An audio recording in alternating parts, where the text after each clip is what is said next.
ఆంధ్రప్రదేశ్ ఎన్నికల పరిశీలకులుగా వి శంకర్ గారు ఏఐసిసి నుంచి రావడం జరిగింది. వారు 18 పార్లమెంట్లో పరిశీలిస్తున్నారు. ఈ 18 పార్లమెంట్లో ముఖ్యంగా నంద్యాల పార్లమెంటుకు ఈరోజు రావడం జరిగింది.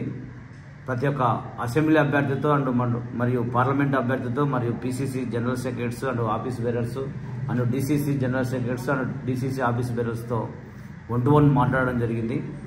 ముఖ్యంగా కాంగ్రెస్ పార్టీని ఏ విధంగా 2024 మే 19 జరగబోయే ఎన్నికల్లో ఏ విధంగా గెలిపించాలి, మనం ఏ విధంగా పనిచేయాలి, బూత్ స్థాయిలో కాంగ్రెస్ పార్టీ యొక్క గ్యారంటీ కార్డును ఒక ఆథరైజేషన్గా ప్రతి కుటుంబానికి ఏ విధంగా ఇవ్వాలని చెప్పి మా పరిశీలకులు గారు శంకర్ సార్ గారు వివరించడం జరిగింది. ఖచ్చితంగా కాంగ్రెస్ పార్టీ ఈ రాష్ట్రంలో దేశంలో అధికారంలోకి రావాల్సిన ఆవశ్యకత ఎంతైనా ఉంది.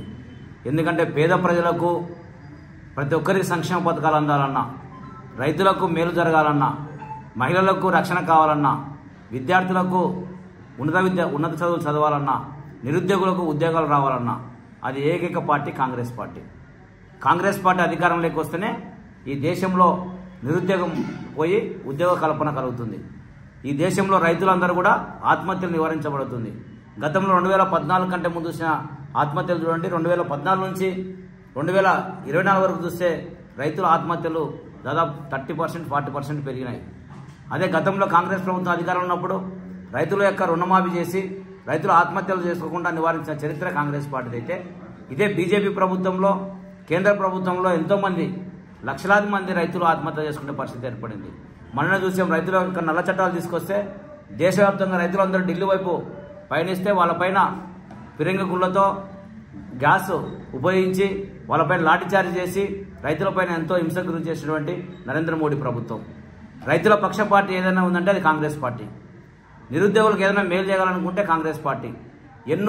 గత స్వాతంత్రం కంటే ముందు నుంచి పోరాటం చేసి స్వాతంత్రం వచ్చిన తర్వాత కాంగ్రెస్ ప్రభుత్వం అధికారంలో ఎన్నో ప్రభుత్వ సంస్థలన్నీ ఏర్పాటు చేస్తే ఈరోజు నరేంద్ర మోడీ గారు ఆ ప్రభుత్వ సంస్థలన్నింటి కూడా ఒక్కొక్కటి అమ్ముకుంటూ వస్తున్నారు. రైల్వే స్టేషన్ అమ్ముతున్నాడు, ఆర్టీసీ బస్ స్టాండ్ అమ్ముతున్నాడు, బిఎస్ఎన్ఎల్ అమ్ముతున్నాడు, ప్రతి కూడా ప్రైవేట్ పరం చేసుకుంటూ పోతున్నాడు.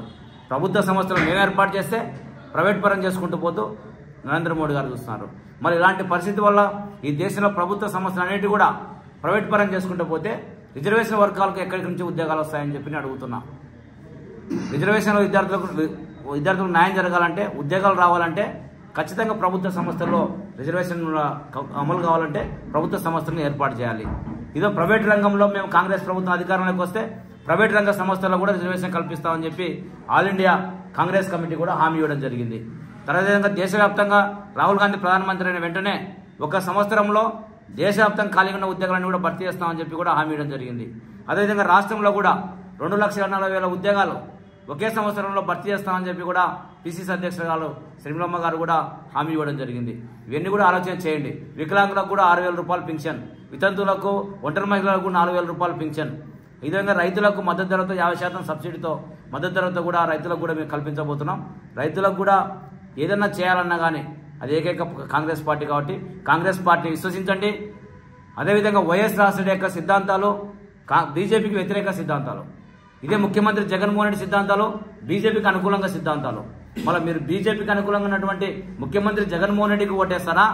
వైఎస్ రాజశేఖర రెడ్డి ఏదైతే బీజేపీకి వ్యతిరేక సిద్ధాంతాలతో బతినన్నాలు బీజేపీతో వ్యతిరేకంగా పోరాటం చేసిన వ్యక్తులు కాంగ్రెస్ పార్టీ వైపు ఉన్న వ్యక్తులకు ఓటేస్తారో ఆలోచన చేసుకోవాలని చెప్పి రాష్ట్ర ప్రజలను, నంద్యాల పార్లమెంటు ప్రజలను కోరుతున్నా. అదేవిధంగా ఈ రాష్ట్రంలో 2 ప్రాంతీయ పార్టీలు, అదేవిధంగా పవన్ కళ్యాణ్ కూడా ఒక బీజేపీకి బానిసలాగా మారిపోయారు. టీడీపీకి ఓటేసినా, వైసీపీకి ఓటేసినా, పవన్ కళ్యాణ్కి ఓటేసినా అది బీజేపీకి ఓటేసినట్టే. బీజేపీకి ఓటేస్తే మన చెబుతో మనం కొట్టుకున్నట్టే.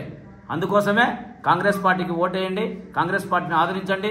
రాహుల్ గాంధీ ప్రధానమంత్రి అయిన వెంటనే ఈ దేశవ్యాప్తంగా దేశంలో ఒక స్థిరామ లక్షలాగా కాంగ్రెస్ పార్టీ అండగా ఉంటుందని చెప్పి కులాలకు, మతాలకు అతీతంగా ప్రతి ఒక్కరికి కూడా ప్రాంతాలకు అతీతంగా ఒక సంక్షేమ పథకాలు అందించి ఈ దేశాన్ని మళ్ళా ఒక అభివృద్ధి దిశలో నడిపిస్తామని చెప్పి కూడా ప్రజలందరికీ కూడా తెలియజేస్తున్నాం.